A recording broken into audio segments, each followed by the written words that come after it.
মাজত উপস্থিত অসম চৰকাৰৰ পাব্লিক হেল্থ ইঞ্জিনিয়াৰিং ডিপাৰ্টমেণ্টৰ জনস্বাস্থ্য কাৰিকৰী বিভাগৰ মন্ত্ৰী জয়ন্ত মল্ল বৰুৱা ডাঙৰীয়া, যোৰহাট সমষ্টিৰ সন্মানীয় বিধায়ক হিতেন্দ্ৰনাথ গোস্বামী ডাঙৰীয়া, মৰিয়নি সমষ্টিৰ সন্মানীয় বিধায়ক ৰূপজ্যোতি কুৰ্মী ডাঙৰীয়া, দেৰগাঁও সমষ্টিৰ সন্মানীয় বিধায়ক ভৱেন্দ্ৰনাথ ভৰালী ডাঙৰীয়া, যোৰহাটৰ জিলা আয়ুক্ত জয় শিৱানী ডাঙৰীয়া, ঠেঙাল কছাৰী স্বায়ত্তশাসিত পৰিষদৰ মুখ্য কাৰ্যবাহী সদস্য প্ৰতাপ কছাৰী ডাঙৰীয়া, যোৰহাট জিলা ভাৰতীয় জনতা পাৰ্টিৰ সভাপতি হেমন্ত কলিতা ডাঙৰীয়া, যোৰহাট জিলা অসম গণ পৰিষদৰ সভাপতি সৌৰপ্ৰাণ বৰা ডাঙৰীয়া, ভাৰতীয় জনতা পাৰ্টিৰ উপসভাপতি শ্ৰী ৰাণা গোস্বামী ডাঙৰীয়া, উপস্থিত ৰাইজ, আই মাতৃসকল আৰু যুৱক যুৱতী বন্ধু বান্ধৱীসকল, এই মাহৰ 11 ডিচেম্বৰৰ পৰা 22 ডিচেম্বৰ পৰ্যন্ত 12টা দিন আমাৰ চৰকাৰে বিকাশৰ 12টা দিন নামে এক কাৰ্যসূচী হাতত লৈছে। এই কাৰ্যসূচীৰ অংশ হিচাপে আমি শিক্ষা বিভাগে ৰূপায়ণ কৰা 3টা গুৰুত্বপূৰ্ণ আঁচনি যি সুফল বা হিতাধিকাৰী ৰাইজৰ আমি এই আঁচনিকেইটাৰ ফল দিবৰ বাবে প্ৰচেষ্টা কৰিম। শিক্ষা বিভাগে এই বছৰৰ বাণীকান্ত কাকতি বঁটা হিচাপে উচ্চতৰ মাধ্যমিক পৰীক্ষাত প্ৰথম বিভাগত উত্তীৰ্ণ হোৱা ছাত্ৰীসকল আৰু ৭৫% নম্বৰেৰে উত্তীৰ্ণ হোৱা ছাত্ৰসকলক স্কুটি প্ৰদান কৰিব। অৰ্থাৎ প্ৰায় ৫০,০০০ ছাত্ৰ ছাত্ৰীয়ে চৰকাৰৰ পৰা এই 12টা দিনত স্কুটি লাভ কৰিব। 10মান শ্ৰেণীৰ পৰীক্ষা অৰ্থাৎ মেট্ৰিক পৰীক্ষাত সুখ্যাতিৰে উত্তীৰ্ণ হোৱা ছাত্ৰ ছাত্ৰীসকললৈও এই সময়ছোৱাত আমি 12,৫০০ টকাৰ নগদ ধনৰ পুৰস্কাৰেৰে আনন্দৰাম বৰুৱা বঁটা প্ৰদান কৰিম। আৰু ইয়াৰ সমান্তৰালভাৱে আমাৰ ৰাজ্যখনৰ ৯মান শ্ৰেণীত পঢ়া প্ৰায় 4 লাখতকৈও অধিক ছাত্ৰ ছাত্ৰীক আমি চাইকেল প্ৰদান কৰিম। শিক্ষা বিভাগে ৰূপায়ণ কৰা 3টা আঁচনিৰ সমান্তৰালভাৱে ৰাজ্যৰ বিত্ত, ৰাজহ আৰু দুৰ্যোগ প্ৰশমন আৰু বাণিজ্য আৰু ৰাজহুৱা প্ৰতিষ্ঠান বিভাগেও এই সময়ছোৱাতে 3টা কাৰ্যসূচীৰ জৰিয়তে বহু লাখ লোকৰ মাজলৈ চৰকাৰৰ আঁচনিসমূহ লৈ যাব। বিশেষকৈ এই 12টা দিনত আমি সমগ্ৰ অসমতে 10 লাখতকৈও অধিক পৰিয়ালক উপকৃত কৰিব পাৰিম। ইয়াৰ উপৰিও এই মাহৰ 15 তাৰিখে অসমৰ প্ৰায় 20 লাখ লোকক আমি নতুনকৈ ৰেচন কাৰ্ড যোগানৰ বাবেও ব্যৱস্থা হাতত লৈছো। আজি আমি যোৰহাটত ৰাজ্যৰ বিত্ত, ৰাজহ আৰু দুৰ্যোগ ব্যৱস্থাপনা তথা উদ্যোগ আৰু বাণিজ্য বিভাগৰ 3টা গুৰুত্বপূৰ্ণ আঁচনি ৰূপায়ণৰ বাবে আমি সমবেত হৈছো। আপোনালোকৰ মনত আছে যোৱা বিধানসভা নিৰ্বাচনৰ প্ৰাক মুহূৰ্তত ভাৰতীয় জনতা পাৰ্টিৰ প্ৰতিখন নিৰ্বাচনী সভাতে আমি প্ৰতিশ্ৰুতি দিছিলো যে যদিহে আপোনালোকে আমাক চৰকাৰ গঠনৰ সুবিধা দিয়ে, যিসকল আই মাতৃয়ে মাইক্ৰ ফাইনেন্সৰ পৰা লোন গ্ৰহণ কৰিছিলে তেওঁলোকৰ লোন আমি হকাহ দিবৰ বাবে বা লোন ৰেহাই দিবৰ বাবে প্ৰচেষ্টা কৰিম কথা যেনেকৈ আমি দিছিলো সেই প্ৰতিশ্ৰুতিক বাস্তৱত ৰূপায়িত কৰিবৰ বাবে যোৱা 3.5 বছৰে আমি আমাৰ প্ৰচেষ্টা অব্যাহত ৰাখিছিলো আজি মই আপোনালোকৰ আগত কবলৈ পাই সুখী হৈছো যে প্ৰথম বছৰতে যিসকল আইমাতৃয়ে নিয়মীয়াকৈ লোন পৰিশোধ কৰি আছিল কিন্তু কোভিডৰ কাৰণে লোন পৰিশোধ কৰিব যাওঁতে অসুবিধাৰ সন্মুখীন হৈছিল তেনে ৰাজ্যৰ 8,72,739 গৰাকী মহিলাক আমি তেওঁলোকে লোৱা লোন যাতে ঘূৰাই দিবলৈ সুবিধা পায় তাৰ বাবে 1600 কোটি টকা ব্যয় কৰি 25,000 টকা পৰ্যন্ত তেওঁলোকক আমি সহায় আগবঢ়াইছিলো ইয়াৰ পিছত কেটেগৰী 2 অৰ্থাৎ যিসকল মহিলাই লোন পৰিশোধ কৰি আছিল কিন্তু বিগত 3-4 মাহে লোনটো ঘূৰাই দিব পৰা নাছিল তেনেকুৱা 97,938 গৰাকী মহিলাক আমি 190 কোটি টকা তেওঁলোকে লোৱা লোন আমি বেংকত উভতাই দি তেওঁলোকক আমি ঋণৰ পৰা মুক্ত কৰাৰ বাবে চেষ্টা কৰিছিলো ইয়াৰ পিছত আমি আৰু এসা মহিলাক সহায় কৰিছিলো যিসা মহিলাই 25,000 টকা পৰ্যন্ত বেংকক লোন উভতাই দিবলৈ আছিল তেনে মহিলাসকলকো আমি 291 কোটি টকা বেংকক পৰিশোধ কৰি বিভিন্ন স্থানত সভা সমিতি অনুষ্ঠিত কৰি নো ডিউজ অৰ্থাৎ বেংকে আজিৰ পৰা আপোনালোকৰ লগত আমাৰ কোনো লেনদেন নাই এতিয়া আপোনালোকে বেংকৰ পৰা ভৱিষ্যতেও লোন ল'ব পাৰিব তেনেকে লিখি দিয়া নো ডিউজ সাৰ্টিফিকেট আমি 2,22,949 গৰাকী আইমাতৃৰ মাজত বিতৰণ কৰিছিলো আজি সেই শৃংখলতাতে আমি আন এসা মহিলাক সহায় কৰাৰ বাবে ইয়াত সমবেত হৈছো যিসা মহিলাই 50,000 টকা পৰ্যন্ত বেংকৰ পৰা লোন লৈছিল বা লোন ঘূৰাই দিব আছিল 25,000 টকালৈকে যিসকলে লোন লৈছিল তেওঁলোকক আমি যোৱা বছৰ নো ডিউ সাৰ্টিফিকেট দিছিলো এইবাৰ আমি 25,000 পৰা 50,000 টকালৈকে যিসকলে বেংকৰ পৰা বা আমাৰ বিভিন্ন বিত্তীয় প্ৰতিষ্ঠানৰ পৰা লোন লৈছিল তেওঁলোকৰ লোন চৰকাৰে উভতাই দি আজি আমি আপোনালোকক এই সভাৰ পিছতে ব্লক অনুসৰি নো ডিউ সাৰ্টিফিকেটখন আমি দিম তেনে এক অনুষ্ঠানৰ আজি আমি যোৰহাটত আৰম্ভণি কৰিছো এই আঁচনিখনৰ জৰিয়তে কেটেগৰী 3 এই আঁচনিখনৰ জৰিয়তে সমগ্ৰ অসমত 78,046 গৰাকী আইমাতৃ উপকৃত হ'ব আৰু এই আইমাতৃসকলৰ লোন উভতাই দিবলৈ যাওঁতে চৰকাৰে ৰাজকোষৰ পৰা 223 কোটি টকা ব্যয় কৰিব আমি যেতিয়া পৰিসংখ্যা চাইছিলো যে 25ৰ পৰা 50,000 টকালৈকে ঋণ লৈ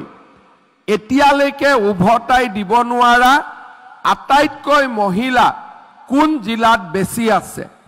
তেতিয়া আমাৰ সন্মুখত যিটো পৰিসংখ্যা আহিছিল যোৰহাট জিলাতে 12,647 গৰাকী মহিলাই 25ৰ পৰা 50,000 টকা লোন লৈ উভতাই দিব নোৱাৰা অৱস্থাত থকা মহিলা আটাইতকৈ আমি যোৰহাট জিলাতে সৰ্বাধিক দেখা পাইছিলোঁ। যোৰহাটৰ পিছত ডিব্ৰুগড়ত 8,351 গৰাকী, গোলাঘাটত 5,119 গৰাকী, ধুবুৰীত 4,592 গৰাকী আৰু ধেমাজিত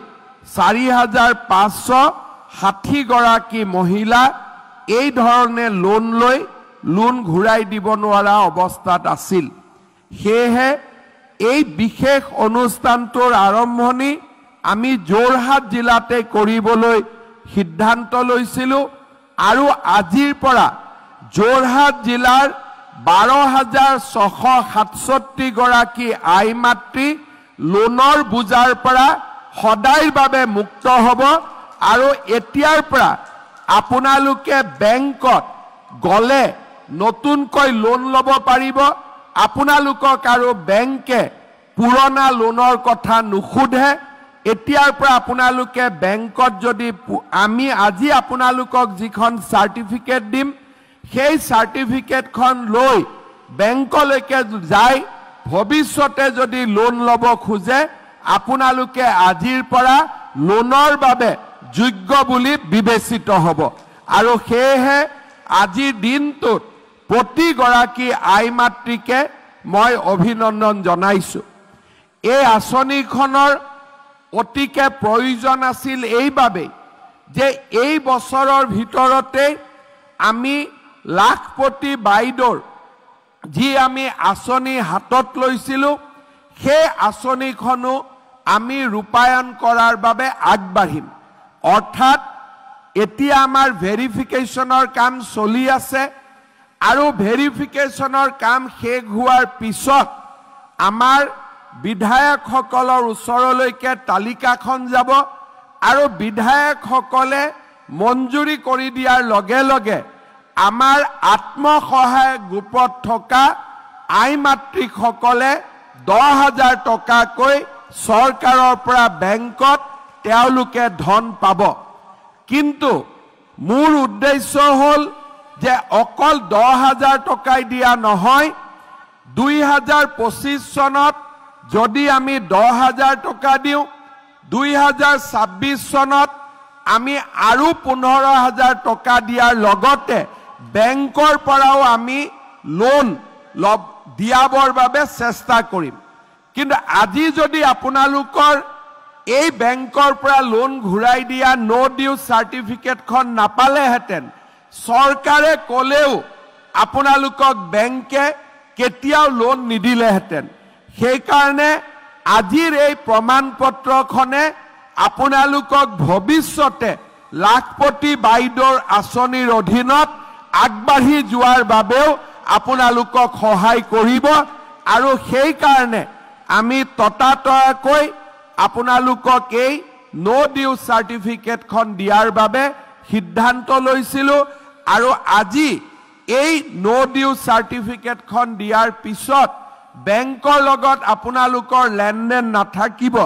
আৰু সেয়েহে অসম চৰকাৰে হাতত লোৱা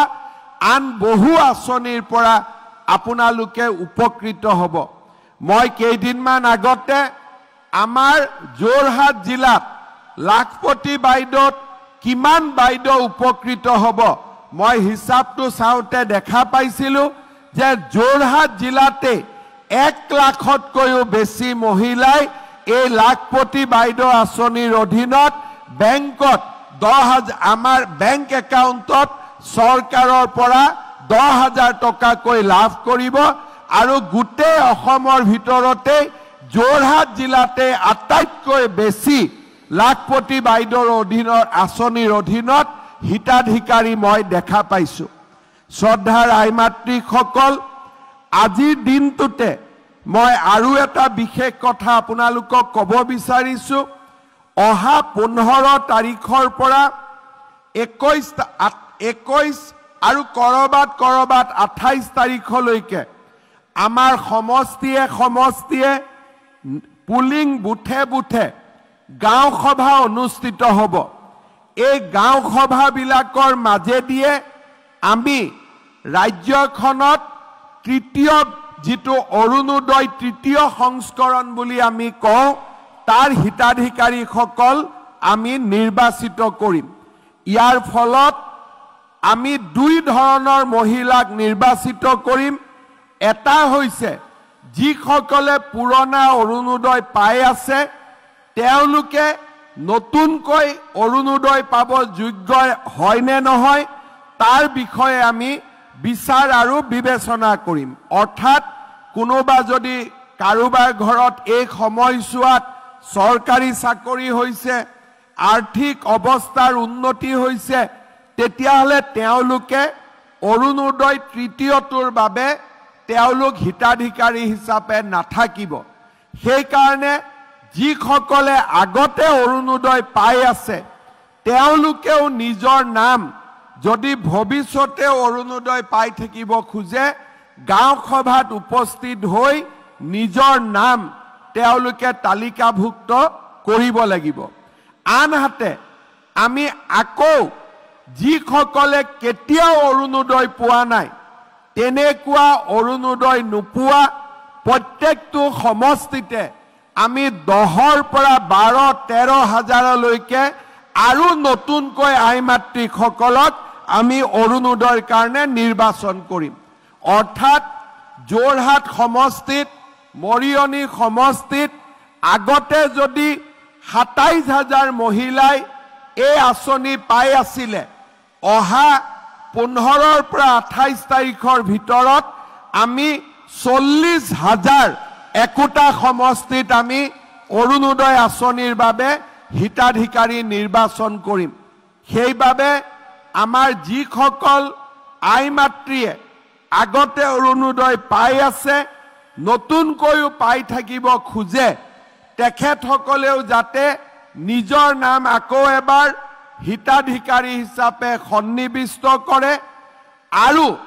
যিসকলে কেতিয়াও অৰুণোদয় পোৱা নাই কিন্তু ঘৰত এখন ৰেচন কাৰ্ড আছে তেওঁলোকে যাতে নিজৰ নাম অৰুণোদয় তালিকাত সন্নিবিষ্ট কৰিব পাৰে তাৰ কাৰণেও চৰকাৰে 15 তাৰিখৰ পৰা 28 তাৰিখলৈকে যি সুবিধা আগবঢ়াইছে সেই সুবিধা গ্ৰহণ কৰিবৰ বাবে মই সকলোকে অনুৰোধ জনাম। ইয়াৰ লগতে এই বছৰতে আমি অসমত আৰু কেইবাটাও নতুন সুন্দৰ আঁচনি আৰম্ভ কৰিছো। বিশেষকৈ আমাৰ কলেজত পঢ়া ছাত্ৰীসকলে নিযুত মইনা আঁচনিৰ জৰিয়তে যি সুবিধা পায় তেওঁলোকে কলেজত শিক্ষা লাভ কৰিবলৈ সক্ষম হৈছে। যদি হায়াৰ ছেকেণ্ডাৰীত পঢ়িছে 1000 টকা, ডিগ্ৰীত যদি পঢ়িছে 1250 টকা,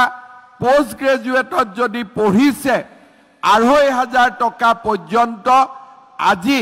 আমাৰ চৰকাৰখনে মাহেকী আমাৰ অসমৰ ছাত্ৰীসকলক আৰ্থিক সহায় আগবঢ়াইছে। ইয়াৰ উপৰিও আমি সকলোৱে জানো যে 2024 চনত আমাৰ ৰাজ্যত বিস্তৰ বান আহিছিলে,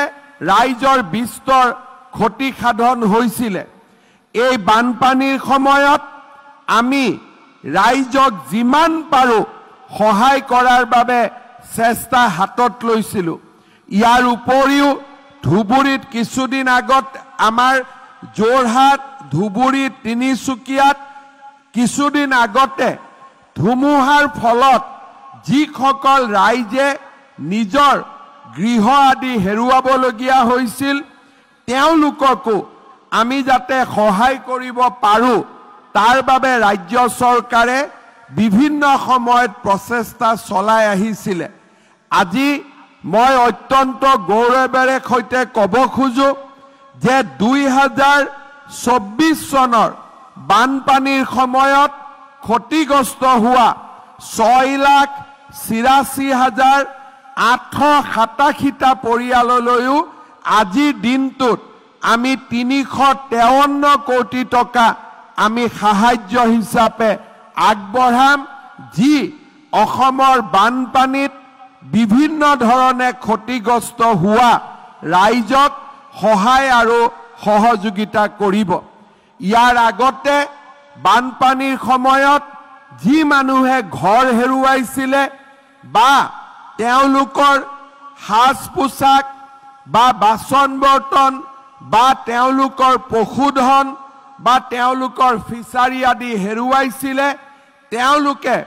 চৰকাৰী অফিচত তাঁত বাতি কাঢ়িবলগীয়া হৈছিলে। কেতিয়াবা কোনোবাই সহায় পাইছিলে, কেতিয়াবা কোনোবাই সহায় নাপাইছিলে।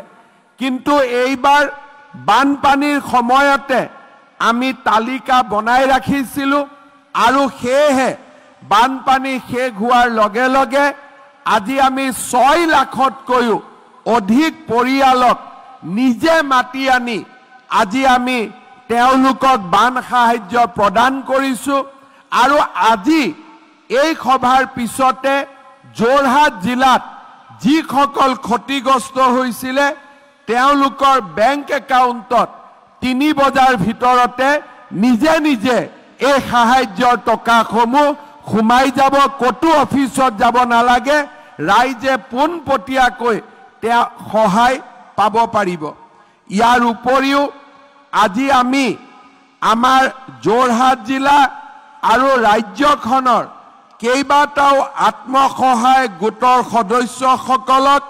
প্ৰধানমন্ত্ৰী ক্ষুদ্ৰ খাদ্য সংসাধন উদ্যোগ আনুষ্ঠানিকৰণৰ জৰিয়তে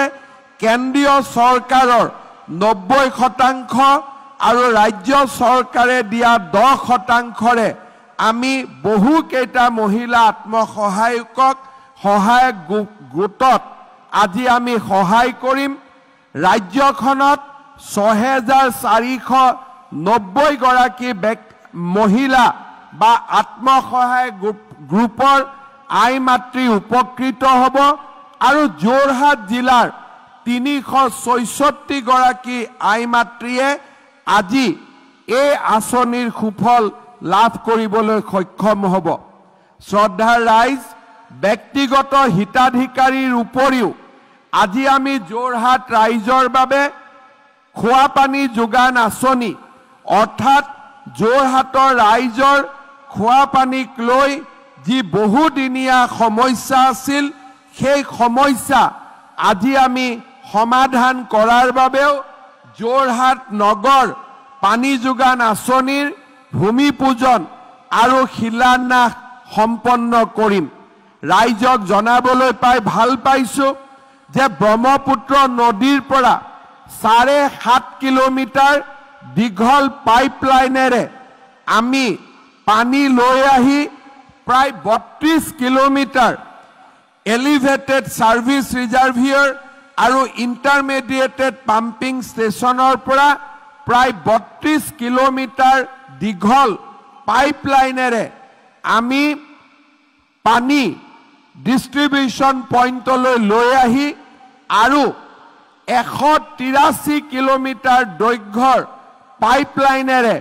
আমি যোৰহাট নগৰৰ প্ৰতিটো পৰিয়ালকে খোৱা পানী যোগান ধৰাৰ বাবে আমি এখন সুন্দৰ আঁচনি আজি দিনটোৰ পৰাই আৰম্ভ কৰিম। এই আঁচনিখন নিৰ্মাণ সম্পূৰ্ণ হ'লে আমাৰ অমৃত 2 আৰু এই নতুন আঁচনিখনৰ জৰিয়তে যোৰহাট নগৰৰ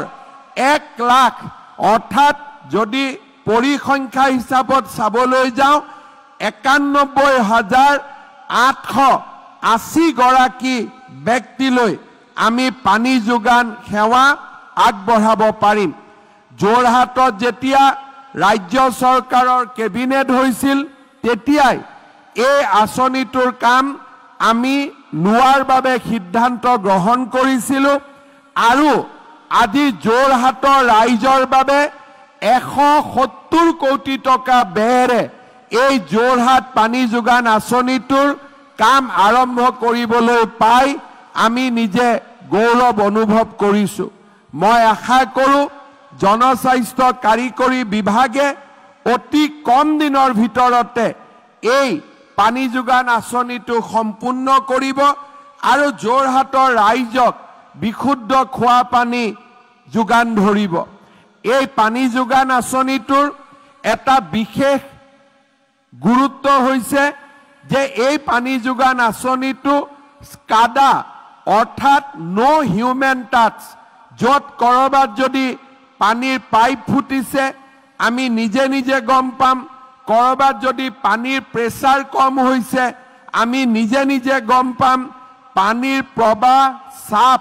আৰু গুণগত মানসমূহ আমি মেচিনৰ জৰিয়তে গম পাবলৈ সক্ষম হম আৰু সেইবাবে আমাৰ যোৰহাটৰ ৰাইজে এটা অতি উন্নত মানৰ পানী যোগান আঁচনি লাভ কৰিবলৈ সক্ষম হ'ব আৰু সেয়েহে আজি যোৰহাট জিলাৰ ৰাইজক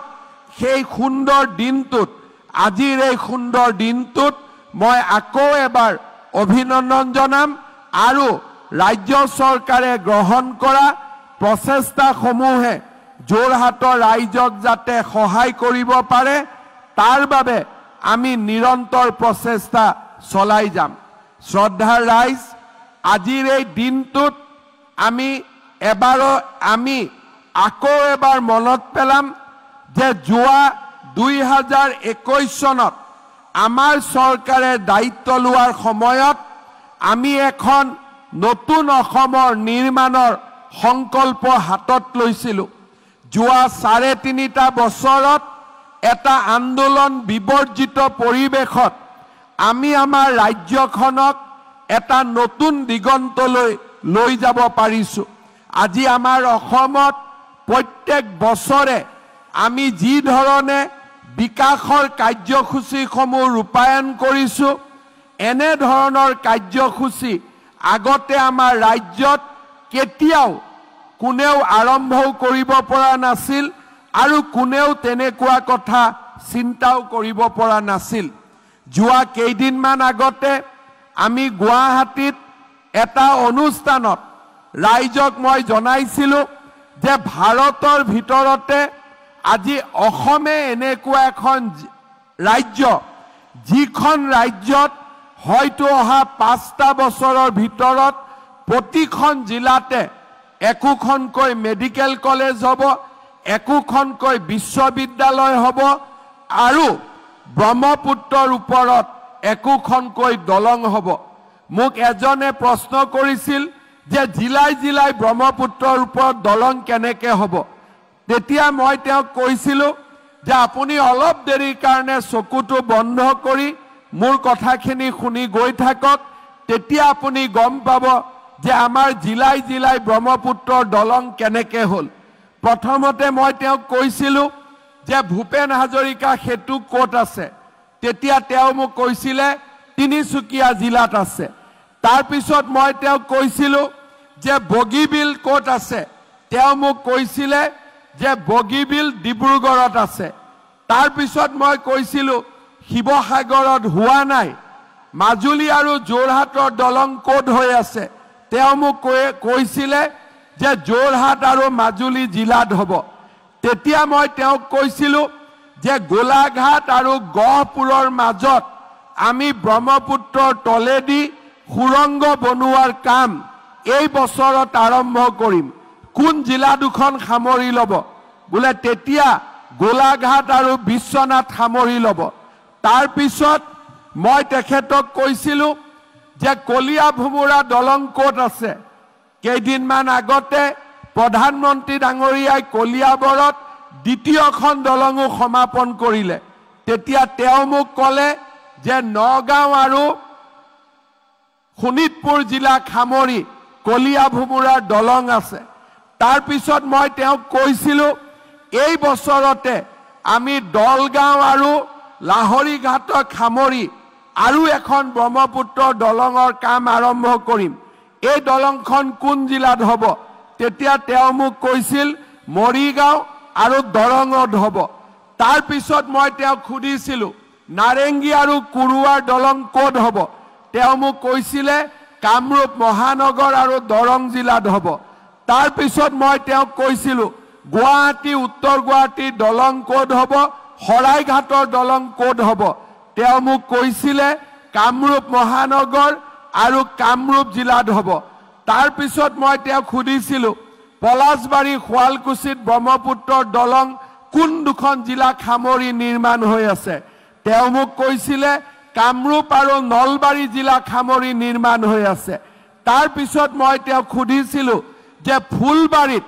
কোন জায়গাত ব্ৰহ্মপুত্ৰৰ ওপৰত দলং নিৰ্মাণ হৈ আছে তেওঁ মোক কৈছিলে যে গোৱালপাৰা আৰু ধুবুৰী জিলা খামৰি ব্ৰহ্মপুত্ৰৰ ওপৰত দলং নিৰ্মাণ হৈ আছে আপোনালোকে চিন্তা কৰক তিনিচুকীয়াৰ পৰা ধুবুৰীলৈ শিৱসাগৰ জিলাক যদি আমি বাদ দিওঁ অসমৰ প্ৰতিখন জিলাতে আজি আমাৰ প্ৰচেষ্টাত একোখনকৈ মেডিকেল কলেজ একোখনকৈ ব্ৰহ্মপুত্ৰৰ ওপৰত দলং নিৰ্মাণৰ কাম আৰম্ভ হৈছে যদি মেডিকেল কলেজৰ কথা চাব যাওঁ তিনিচুকীয়াত মেডিকেল কলেজ হ'ল ডিব্ৰুগড়ত মেডিকেল কলেজ আগৰ পৰাই আছে চৰাইদেউত মেডিকেল কলেজৰ নিৰ্মাণৰ কাম চলি আছে ধেমাজিত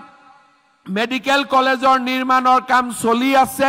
লখিমপুৰত মেডিকেল কলেজৰ কাম সম্পূৰ্ণ হ'ল বিশ্বনাথত এইবাৰ মেডিকেলৰ কাম সম্পূৰ্ণ হ'ব যোৰহাটত মেডিকেল আছে গোলাঘাটত প্ৰায় ৬৫%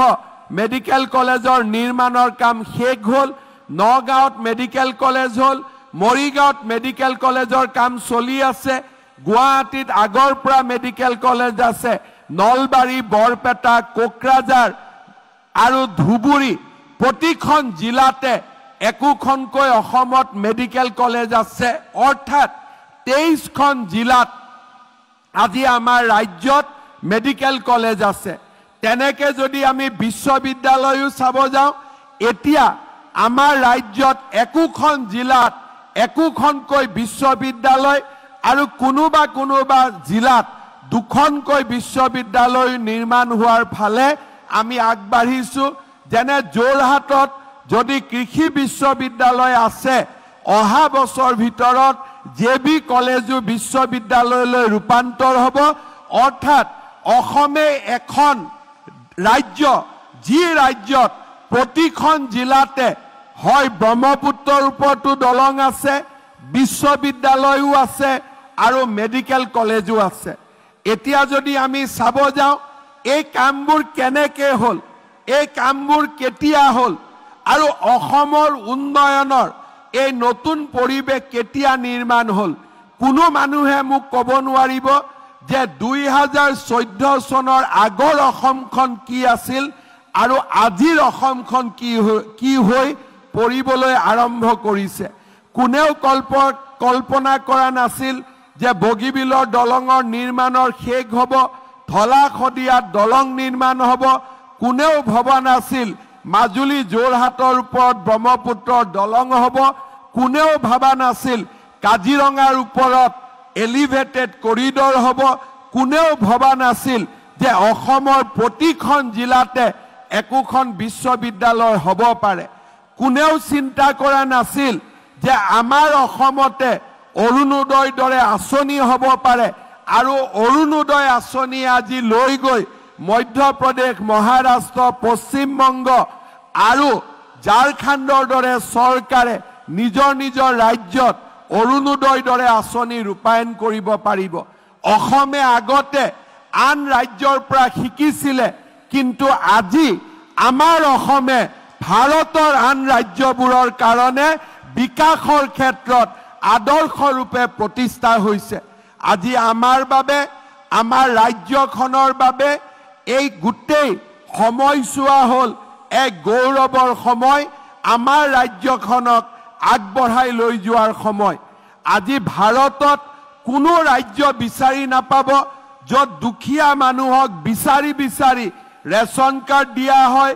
য'ত দুখীয়া মানুহক বিচাৰি অৰুণোদয় দিয়া হয় যিখন ৰাজ্যত দুখীয়া মানুহক ভূমিহীন মানুহক বিচাৰি মিছন বসুন্ধৰা দিয়া হয় আমাৰ এইখন ৰাজ্য যিখন ৰাজ্যত ছোৱালীক বিনামূলীয়া ছাত্ৰ ছাত্ৰীক বিনামূলীয়াকৈ কলেজত নামভৰ্তি কৰি দিয়া হয় আৰু এইখনে এখন ৰাজ্য যি ৰাজ্যত কলেজত পঢ়িব গ'লে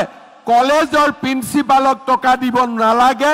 উল্টাই চৰকাৰে বেংক একাউণ্টত ছোৱালীৰ বেংক একাউণ্টলৈকে টকা পঠিয়াই দিয়ে এইখনে আমাৰ ৰাজ্য যিখন ৰাজ্যত সুদীৰ্ঘ কংগ্ৰেছৰ শাসনকালত আমি দিল্লীৰ ওপৰত নিৰ্ভৰশীল হৈ আছিলো যিখন ৰাজ্যত কংগ্ৰেছৰ শাসনকালত আমাৰ আই মাতৃসকলে খুটা আৰু কম্বলৰ কাৰণে লাইন লগাবলগীয়া হৈছিল এইখনে আজি আমাৰ ৰাজ্য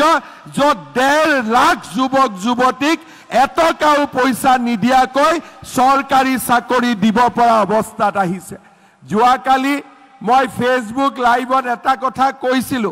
যদি অসমত কংগ্ৰেছ চৰকাৰ থাকিলেহেঁতেন নতুন নতুন ৰাকেশ পালৰ জন্ম প্ৰতিটো মাহতে হ'লহেঁতেন প্ৰতিটো বছৰে হ'লহেঁতেন এপিএছচিৰ পৰীক্ষা দিয়াৰ পিছত মানুহে টিভিত চালেহেঁতেন কোন মন্ত্ৰীৰ ল'ৰাই চাকৰি পালে কোন অফিচাৰৰ খুলখালিয়েকে চাকৰি পালে কিন্তু যোৱা 3 বছৰত কংগ্ৰেছৰ সেই দৃশ্যৰ পৰিৱৰ্তে আজি আমি এনেকুৱালৈকে ৰূপান্তৰ কৰিলো এপিএছচি তৃতীয় চতুৰ্থ শ্ৰেণীৰ ৰিজাল্ট দিলে মানুহে টিভিত চাই কোন তৰকাৰী বেপাৰীৰ ল'ৰাই চাকৰি পালে কোন ঠেলা চালকৰ ল'ৰাই চাকৰি পালে কোন ৰিক্সা চালকৰ ল'ৰাই চাকৰি পালে অসমত কংগ্ৰেছৰ শাসনকালত যদি ৰাকেশ পালক অসমীয়া মানুহৰ বাবে উপহাৰ স্বৰূপে দিয়া হৈছিল আজি বিজেপিৰ শাসনকালত এটকাও ঘোষ নিদিয়াকৈ 1.5 লাখ 2 লাখ নিজৰ ভৰিৰ ওপৰত নিজে থিয় দিয়া যুৱক যুৱতীক আজি আমি নিৰ্মাণ কৰি অসমৰ ৰাইজক আমি উপহাৰ দিব পাৰিছো আৰু সেইবাবে আমি গৌৰৱ অনুভৱ কৰো যে টেটৰ চাকৰিয়ে হওক পুলিচৰ চাকৰিয়ে হওক লোকসেৱা আয়োগৰ পৰীক্ষাই হওক বা আজি অসমৰ দুখীয়া দৰিদ্ৰ লোকক অৰুণোদয় আঁচনিয়ে হওক মাইক্ৰ ফাইনেন্সৰ ধন ৰেহাইকে হওক আমি আমাৰ জননী জন্মভূমি অসমক এক নতুন পৰ্যায়লৈ লৈ গৈছো আজি ভাৰতৰ মানুহে অসমৰ ফালে চাব আৰম্ভ কৰিছে ভাৰতৰ আন ৰাজ্যবিলাকতো এতিয়া একেলগে মাতি নি চৰকাৰী চাকৰি দিয়াৰ ব্যৱস্থা আৰম্ভ হৈছে কাৰণ সূৰুজ যেনেকে পূৰ্বৰ পৰা উদয় হয় সূৰুজ যেনেকে উত্তৰ পূবৰ পৰা উদয় হয় ভাৰততো স্বচ্ছ নিকা নিযুক্তিৰ সূৰ্যোদয় আমি অসমৰ পৰা কৰিবলৈ সক্ষম হৈছো আজি সমগ্ৰ ভাৰতবৰ্ষতে ই এক আদৰ্শ ৰূপে প্ৰতিষ্ঠা হৈছে শ্ৰদ্ধা ৰাইজ প্ৰতিটো দিনেই মনত ৰাখিব যে মোৰ ল'ৰা ছোৱালীয়ে পঢ়িছে মোৰ ল'ৰা ছোৱালীয়ে MA BA পাছ কৰিছে যদি কংগ্ৰেছৰ শাসনকাল থাকিলেহেঁতেন যোনে 1 কোটি টকা দিব পাৰে সি চৰকাৰী চাকৰি পালেহেঁতেন কিন্তু আজি নৰেন্দ্ৰ মোদী চৰকাৰৰ দিনত সকলো আই মাতৃয়ে কল্পনা কৰিব পাৰে যে মোৰ ল'ৰাক যদি মই ভাল কৰি পঢ়ুৱাব পাৰো টকা পইচাৰ প্ৰয়োজন নাই অকল মেধাৰ ভিত্তিত মোৰ ল'ৰাই চৰকাৰী চাকৰি পাব পাৰে এইখনে অসম যোৱা 3.5 বছৰৰ ভিতৰত আমি পৰিৱৰ্তন কৰিব পাৰিছিলো মই আশা কৰো যে আমাৰ এই প্ৰচেষ্টাই আমাৰ জননী জন্মভূমিক এক নতুন পৰ্যায়লৈ লৈ যাব আৰু আমাৰ অসমখনক আমি ভাৰতৰ ভিতৰতে বিকাশৰ এক নতুন ৰোল মডেল হিচাপে আমি স্থাপন কৰিব পাৰিম আজিৰ এই সুন্দৰ দিনটোত আমাৰ আঁচনিৰ পৰা উপকৃত হোৱা যোৰহাটৰ আই মাতৃসকলক মই পুনৰ এবাৰ অভিনন্দন জনাইছো আৰু যোৰহাটৰ পানী যোগান আঁচনিটোৰ বাবে বহু দিনৰ পৰা প্ৰচেষ্টা কৰি থকা যোৰহাটৰ বিধায়ক হিতেন্দ্ৰনাথ গোস্বামী আৰু যোৰহাটৰ ৰাইজক পুনৰ এবাৰ অভিনন্দন জনাই মই মোৰ বক্তব্যৰ সামৰণি মাৰিছো ধন্যবাদ জয় হিন্দ বন্দে মাতৰম